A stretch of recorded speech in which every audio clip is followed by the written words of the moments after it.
My name is Justin Ducharme. I wanted to give you a walkthrough of the difference between console and spinet pianos. Two different kinds of upright pianos that you should know the difference between if you're out there shopping for a piano. What you're looking at right now is the Yamaha P2. It is a console piano. This piano is not for sale. The one to the left of it is a Wurlitzer console made in the 60s. It is also a console, but it's a little bit shorter of a console. To the left of that, you see a Story & Clark, which is a little bit shorter. This is a spinet piano. We're going to talk about the difference there in a second. One more piano over here is this Philip Wehrlein, and it's also a spinet piano. One of the ways you can tell a spinet from a console is when you're looking at the key bed, you can measure from the height of the keys up to the top of the piano. Right here is about 7.5 inches or so. On this Story & Clark over here, which is also a spinet,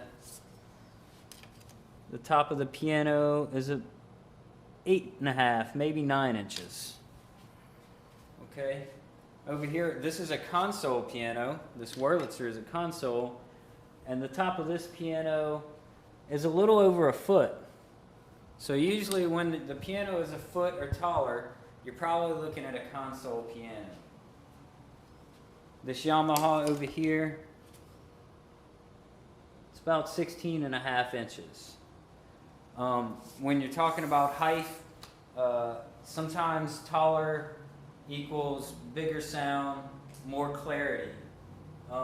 Unless you're talking about a really old upright. In that case, you may be talking about a loss of quality because of the age.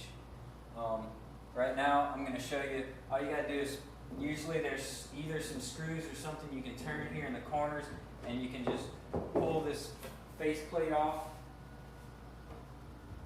And in order to look at the piano's inside, and if you look at it, and you see that the action, the moving mechanisms, sit right on top of the key, then you have a direct blow action, which means that you have direct contact from the key to the action without anything in between.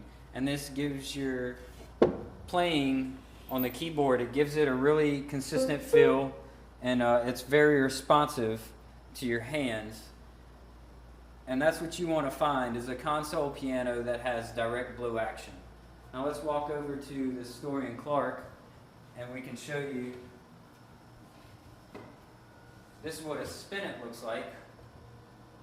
Have this taken apart real quick. Now, the inside of this piano is a little different because the action is all tucked away behind the keys.